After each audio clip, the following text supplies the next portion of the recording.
sana bertemu. Hah? Udah lihat pokoknya. Ya, lucu. Dan dia lagi meng-crossing jalan. Maksud tuh si, dia potong jalan itu sudah.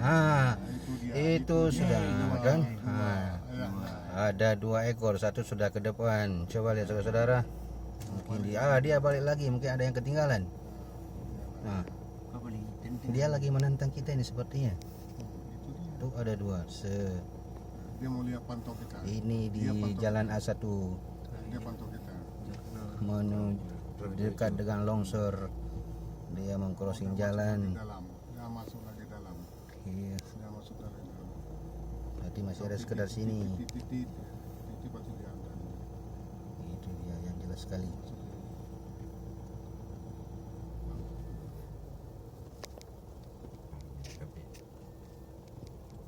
Apa berarti ketiga? Nama ke dia.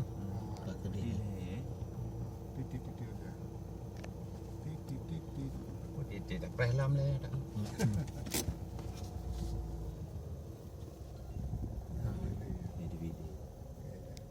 Yang tempatnya di Cicet. Daerahnya je. Daerah kebun lili yang sebelah Makaji mantang ini nampak kan? Nah jambu nya ujin ni.